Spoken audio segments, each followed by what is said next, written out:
Every time you go, whoop, we're doing Black Lives Matter again. You can bet your all across the nation, Black neighborhoods are going to burn out. People are going to lose their jobs, and Black people are going to lose their lives, right? So that's the hypocrisy. The idea that they care about all this other stuff, when in fact every time they're protesting, it is specifically about police brutality, okay? And Black people suffer.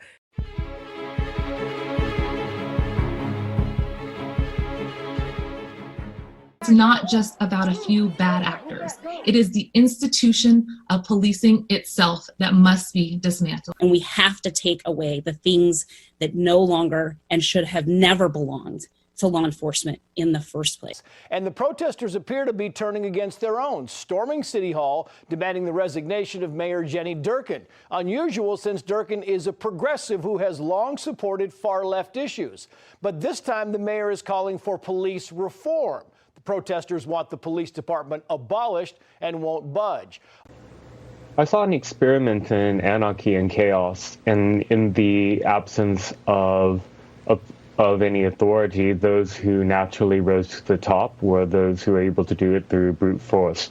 So, as been reported in the past 2 weeks, there were marauding militias, essentially, and gangs of people who were armed with semi-automatic rifles. We came down to Jenny Durkin's mansion to bring the demands of the movement and of the families who have been impacted by police violence to her doorstep, as she seems to not be able to hear our demands any other way.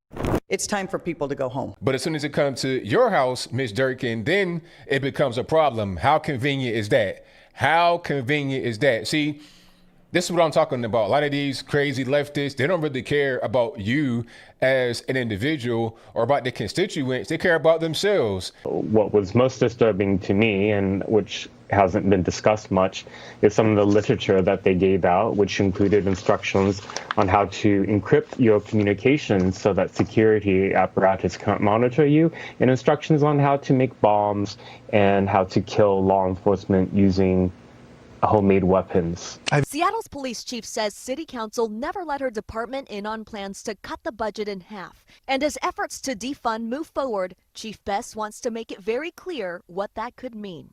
I do not believe we should ask the people of Seattle to test out a theory that crime goes away if police go away.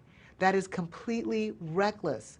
It's an abdication of the duty every leader of the city swears to when they take their oath of office. Without consulting the police department or the union, they have arbitrarily decided that they're just going to cut instantaneously 50% of the police department. They're not going to go slow, methodical. They're going to wave it in. They're going to make a blatant cut.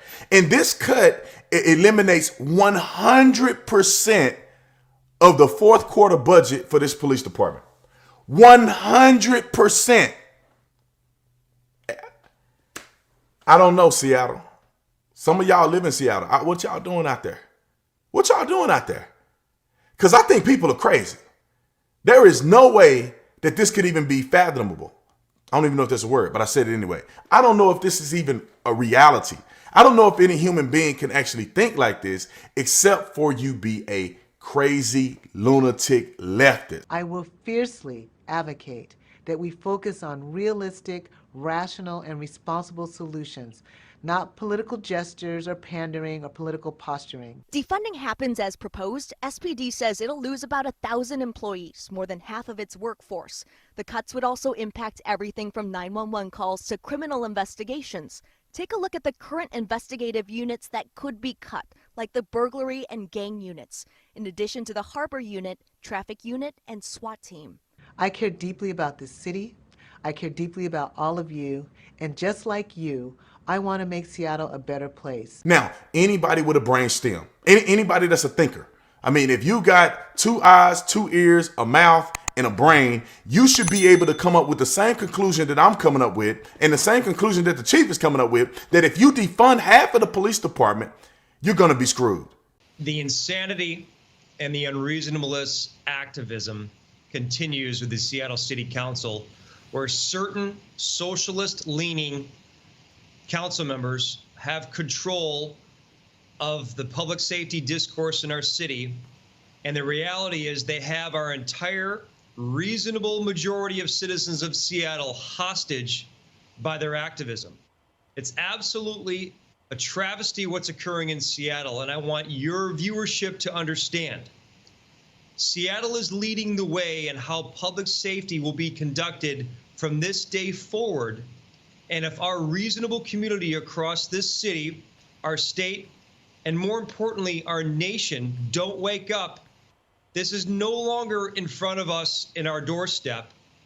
They're coming through the door.